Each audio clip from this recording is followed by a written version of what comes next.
안녕하세요. 오늘의 데일리 뉴스레터에 오신 것을 환영합니다. 1. 미국은 놀랐다. 2. 펜타곤은 KF-21에 간섭할 수 없습니다. 3. 한국은 미국이 할 수 없는 일을 했다. 한번 진실을 알아봅시다. 한국의 K방산 무기 수출 패키지가 점점 매력적이고 알찬 구성품으로 채워지고 있습니다. 얼마 전엔 FA-50의 암램과 사이드와인더, 미국제 공대공 무장의 통합이 이루어진 한편 내년쯤에는 국산 공대공 무장도 만나볼 수 있을 것으로 예상되는데요. 이 국산 공대공 무장의 개발 현황을 알 수 있는 공식 문서가 최근 유출되었는데 매우 특이한 내용을 담고 있어 전 세계가 한국의 무기 개발 능력에 대해 혀를 내두르고 있다고 합니다. 어떤 내용이었는지 한번 자세히 알아보겠습니다. 공개된 문서의 제목은 국산 공대공 유도탄의 전투기 통합 능력 확보를 위한 연동 변환 기술 연구로, 그 내용은 KF-21에 탑재되는 단거리 공대공 미사일을 AIM-9X 사이드와인더와 유사한 방식으로 시스템에 통합시키는 기술을 개발한다는 것입니다. 이 내용을 통해 알 수 있는 점은 국산 공대공 무장이 최소 사이드와인더 성능을 보유하게 될 것이라는 점, 그리고 사이드와인더의 데이터 링크 신호를 모사해서 미국 전투기에 우회적으로 통합시킬 계획이라는 점입니다. 그리고 실제 운용 실험을 위한 통합 기술을 요구할 정도로 공대공 무장의 연구 개발이 상당히 진전되었다는 점 역시 알 수 있죠. 공개된 문서에 기재된 사업 기간은 내년까지로 의외로 가까운 시일 내 국산 공대공 무장의 실체를 확인하게 될 수도 있을 것으로 보입니다. 국산 공대공 미사일의 필요성은 미국이 KF-21의 사이드와인더와 암램의 통합을 거부한 시점부터 제기되었습니다. 미국은 그동안 한국의 공대공 무장을 잘 팔아왔지만 이는 어디까지나 이미 통합이 되어 있는 기종이 사용할 것을 전제로 하고 있었습니다. 새롭게 탄생한 기종인 KF-21은 미국의 정책상 통합 허가가 나오는 대상이 아니었던 것이죠. 그렇지 않아도 이 두 가지 미사일은 분량이 심하기로 악명이 높은 레이시온사의 작품이기도 하고, 특히 그 중에서도 사이드와인더는 명중하고도 탄두가 작동하지 않아 그냥 목표물을 뚫고 지나가는 어이없는 장면이 담긴 영상이 공개되어 당시에는 그 신뢰성을 의심받고 있었습니다. 그래서 한국은 이 두 가지 공대공 무장의 빈자리를 출중한 성능을 지닌 무기로 메우기 위해 대체품을 찾아 나섭니다. 그도 일단은 영국의 엠비더 미티어로 암램을 대체하고 독일의 아이리스-T로 사이드와인더를 대체하게 되었는데요. 이들 미사일의 성능은 미국제 미사일보다 뛰어나면 뛰어났지 못하지는 않았으므로 이러한 선택이 당장은 나쁘지 않았습니다. 하지만 외국에서 사온 무기라는 근본적인 문제점이 개선되지 않았기 때문에 영국과 독일이 다른 마음을 먹으면 얼마든지 똑같은 사태가 다시 벌어질 수 있었죠. 결국 이런 일을 예방하는 방법은 오직 하나, 무장을 국산화하는 것뿐이었습니다. 미국이 뒤늦게 통합 허가를 내주기는 했지만 이미 한국의 개발 의욕은 불타고 있었습니다. 그리고 사실 한국은 맘만 먹으면 얼마든지 그 거업을 달성할 수 있는 기술을 이미 다 갖추고 있었다고 하죠. 바로 단거리 함대공 미사일 해공을 개량하는 것이었는데요. 미사일형 근접 방어 무기인 림116RA임을 대체하기 위해 개발된 해공은 수직 발사 방식이라 사각이 없고 사이즈 70만큼 명중률이 매우 뛰어납니다. 본래 개발 방향성이 함정에 탄 장병들의 목숨을 지키는 마지막 보루였던 만큼 여러 번 명중률 테스트를 진행해 일정 수준에 도달하지 못하면 다시 개발 과정으로 되돌아가기를 반복해서 양산되는 시점에 이르러서는 세계 최고 수준, 거의 백발백중의 명중률을 자랑하게 되었죠.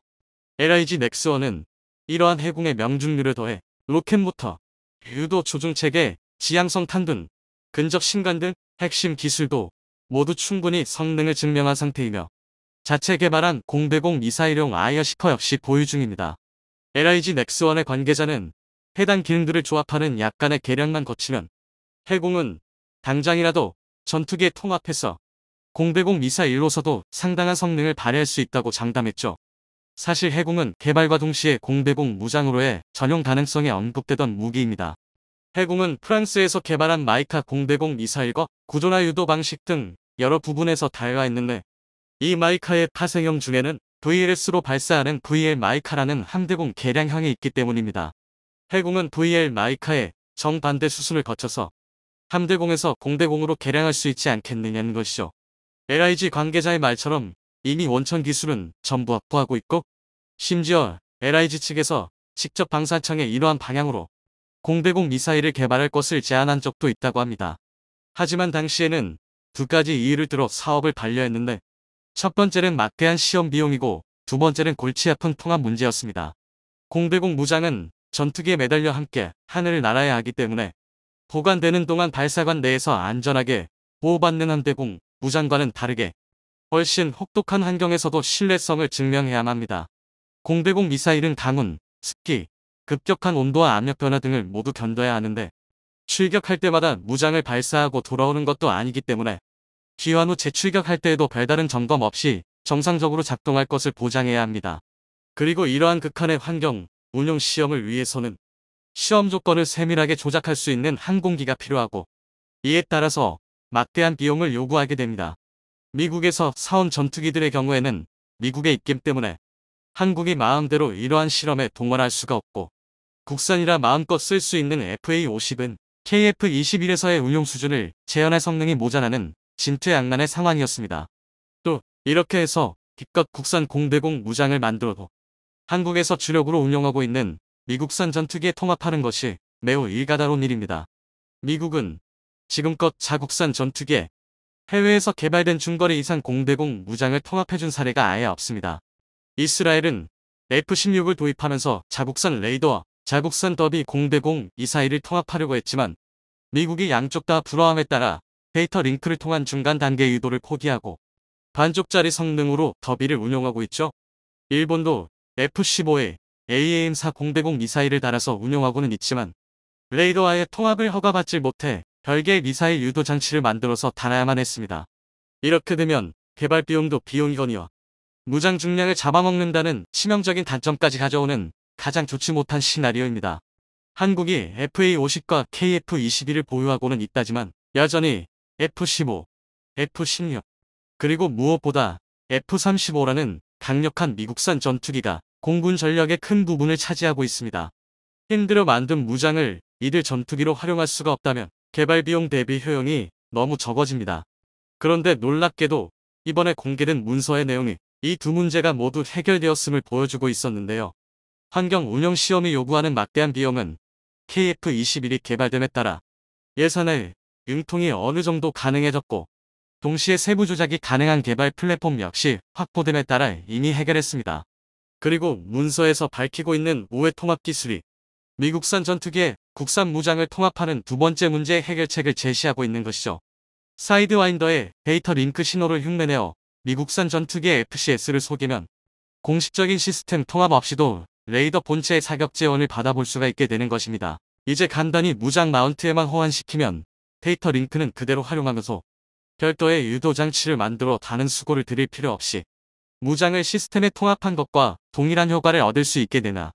이러한 우회 통합 방식은 의외로 여러 사례를 통해 그 효율성이 증명되어 있는데 이란이 F-14EM 알리켓의 우회 통합으로 이란 무기를 통합했고 최근에는 미국도 자국의 대레이더 미사일 AGM-88함을 소련제 미사일로 인식시켜서 우크라이나에 미그-29에 달아주기도 했죠.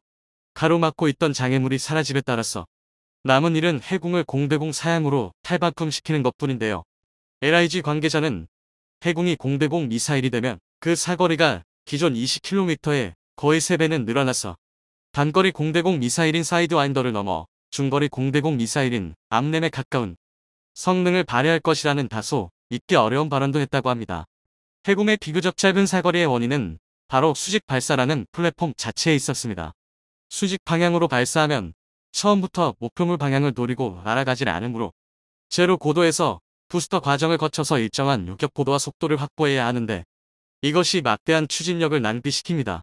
반면 공대공 미사일은 전투기에 매달려 이미 충분한 고도를 확보한 상태에서 발사가 시작되므로 이 부스터 과정을 필요로 하지 않습니다. 또한 전투기의 평균 비행 속도가 마 0.8에 마음속에 달하고 통상적으로 적기를 발견하면 초음속으로 가속해 미사일에도 충분한 가속도를 제공하므로 미사일이 가속에 쓸 연료를 크게 아낄 수 있죠. 이를 통해 결과적으로 사거리가 3배 가까이 늘어난다는 계산이 되는 것인데요. 여기에 더해 해군의 원래 기능인 저공 비행하는 대함 미사일의 요격을 공대공 용도로 전환하면 저공 비행하는 순항 미사일의 요격이 가능해지게 됩니다. 암램의 초기형이 50에서 80km의 사거리를 지녔고 순항 미사일의 저공 요격 성능은 후기 개량형인 AIM 127에 도달해서야 확보했으므로 공대공 해공의 성능이 암램에 근접한다고 감히 말할 수 있는 것입니다. 차후 국산 공대공 미사일의 개발이 완료되고 FA-50이나 KF-21 같은 국산 전투기에 통합하게 되면 전투기의 구매 고객이 곧 공대공 미사일의 잠재적 고객이 되므로 수출 판로가 이미 열려 있다고 볼 수 있는데요. KF-21의 경우에는 미국, 유럽, 한국의 공대공 미사일 체계를 모두 사용할 수 있는 범용성까지 갖추게 되는 셈이라서 더더욱 앞날이 밝습니다. 러시아와 중국이 한국을 노리고 있습니다. 대한민국이 중립을 지키고 있음에도 불구하고 재발이 저린지 한국이 우크라이나와 대만을 지원하지 못하도록 북한에 대대적인 지원을 하고 있는데요. 이에 따라 최근 들어 북한의 전력이 무서운 속도로 성장하고 있습니다. 새로운 미사일이 연이어 등장하고 신형 장비로 무장한 북한군이 목격되고 있기 때문이다. 당장 12월 14일만 보더라도 새벽중 평양 북쪽 숭만 일대에서 동해로 사거리 700km, 고도 50km에 마하 6이나 되는 단거리 탄도미사일을 발사했고 비슷한 시기 10대의 북한 전투기가 우리 영공 근처의 비행금지 구역으로 위협비행을 개시했습니다.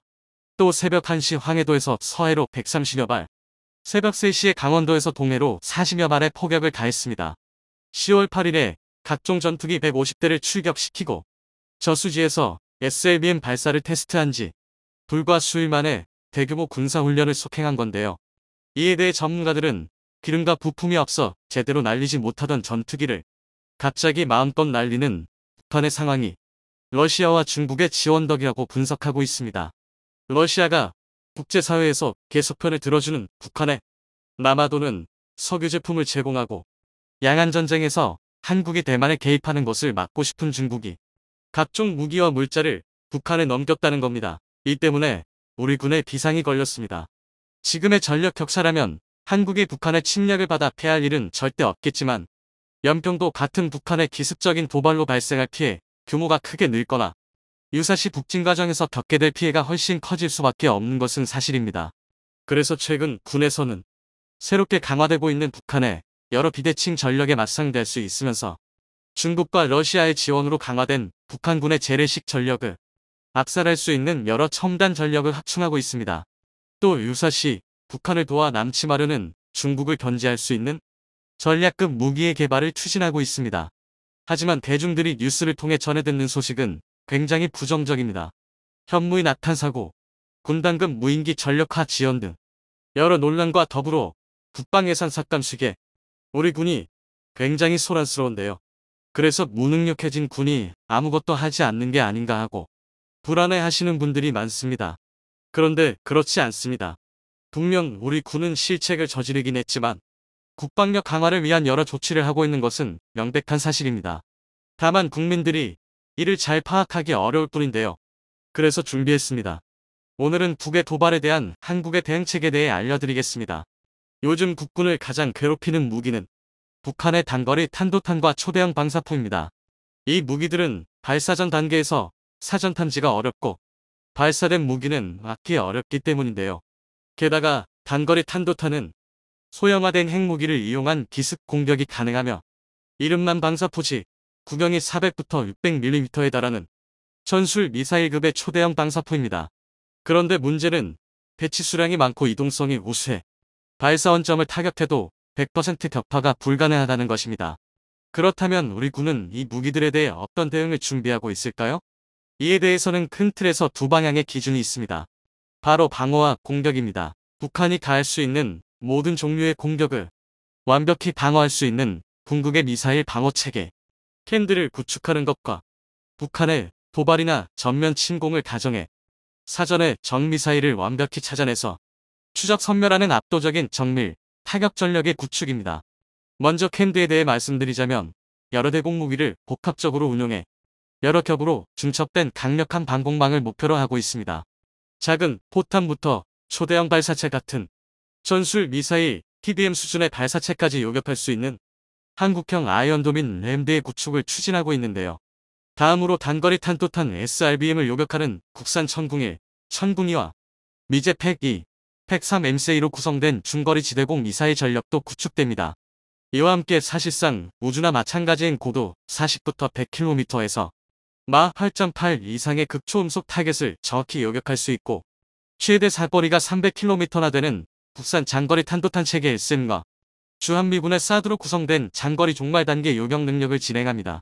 그리고 마지막으로 현재 한창 도입 논란이 일고 있는 요격고도 500부터 1000km, 최대 사거리 900부터 2500km인 SM-3 계열 미사일의 도입과 LSM 기반으로 개발이 추진되고 있는 한국형 SM-3급 요격 미사일과 KF-21 보라매를 이용해 상승 단계에서 전 미사일을 요격할 상승 단계 요격 미사일로 구성된 ICBM 대응 전력이 바로 한국이 구축 중인 캠드의 핵심 요격 체계입니다. 이렇게 나열해보면 한국이 구축하는 요격 체계가 상당히 뛰어나 보이는데요. 그런데 오히려 이 엄청난 체계를 보고 한국이 과연 이런 체계를 갖출 수 있겠냐고 불신하는 분들이 많습니다. 너무 종류가 많고 다양한 데다 레이저 무기처럼 공상과학에서 나올 것 같은 무기들이 많아서 명백히 군에 배치됐거나 개발을 앞두고 있음에도 잘 믿지 못하시는 건데요. 하지만 그런 불신과 달리 우리 군의 준비는 차근차근 착실히 진행되고 있습니다. 좋은 예시가 바로 현재 추진 중인 국군의 5차 신속획득 사업입니다. 신속획득 사업은 갑작스런 군사적 패러다임의 변화 혹은 적대국의 새로운 무기체계로 인해 급격히 대두된 위협에 빠르게 응하기 위해 만들어진 새로운 제도입니다. 간단히 말해 도입이 필요한 무기라면 사업 타당성 검토, 예산안 심의를 거치지 않고 소량이라도 빠르게 도입해 사용해 본 뒤 효능이 우수하다면 정식 절차를 밟아 대규모 도입이 가능하도록 한 건데요. 그런데 이번 5차 신속획득 사업에서 육군이 기동형 레이저 대공 무기를 요구했습니다. 여기에는 레이더, 열화상, 레이저를 탑재한 요적 차량으로 무인기의 탐지와 추적 그리고 요격을 원샷으로 해결한다는 것입니다. 그리고 이는 달리 말해 국군이 신속획득 사업에 올릴 수 있을 정도로 우수한 레이저 무기를 이미 우리 방산기업에 양산할 수 있다는 뜻이기도 한데요. 실제로 한국은 무려 2020년에 외국 국빈을 초청한 자리에서 20kW 레이저를 이용한 요격 시험을 공개한 바가 있습니다. 그러니까 적성국의 미사일을 요격하는 시스템인 캠드를 의심할 필요는 없습니다. 하지만 아무리 적의 공격을 완벽히 막을 수 있다고 할지라도 그저 막고만 있는다면 거대한 샌드백 신세를 멸하기 어렵습니다. 그러므로 우리를 공격하려 하거나 공격한 적에게 곧바로 몇 배의 보복을 할 수 있는 강력한 타격 자산이 필요한데요. 그래서 현재 우리 군은 여러 타격 전력을 구축하고 있습니다. 현재 국군이 보유 중인 반격 자산으로는 먼저 육군의 M270A1 MLRS가 발사하는 어택즈, 그리고 현무기가 있습니다. 또 공군은 외산 무기인 타우러스, 슬래미알과 국산 무기인 KGGB를 준비했고 해군은 해성3, 대령 한대지 순항미사일을 보유 중인데요. 그런데 우리 군은 이것도 모자라다고 생각했는지 천무 다연장목 회색 구경을 400mm 크게 늘린 천무 이하 KTS-SM 그리고 4부터 8톤의 초고질량탄두를 탑재한 현무사, 현무, 장거리 공대지 미사일 천룡과 이를 축소한 버전인 중거리 공대지 미사일, 도산 만창호급 잠수함이 운용하는 현무사사 SLBM을 개발했거나 개발 중입니다. 이 모든 무기체계가 10년 안에 배치되어 우리 국경에서 북한과 북한을 돕는 중 러의 군대를 견제하는데요. 그런데 이렇게 우수한 방어무기와 공격무기가 있어도 적을 정확히 파악할 수 있는 눈이 없다면 무용지물이나 마찬가지입니다. 그래서 대한민국은 감시정찰자산 전력을 강화하는데요. 최근 우리 군은 미군의 도움 없이 우리 손으로 국토를 위협할 수 있는 적대국의 모든 무기체계를 실시간으로 감시하고 유사시 우리 측의 타격 자산을 유도할 수 있도록 감시정찰 자산 확보에 매진하고 있는데요. 육군에서는 도수로 날릴 수 있는 소형 드론과 대대급은 정찰 드론의 배치와 동시에 사단급, 군단급 제대가 사용할 무인기의 개선 작업이 진행되고 있습니다. 기존 사단급 무인기 쿠스구이, 산지 등의 환경에서 사용하기 어렵다는 점이 지적되자 차세대 사단급 무인기를 개발하고 있고 군단급에서 사용하던 송골매 무인기 역시 MQ-1C 그레이 이글과 맞먹는 군단급 무인기 개발이 막바지에 있습니다.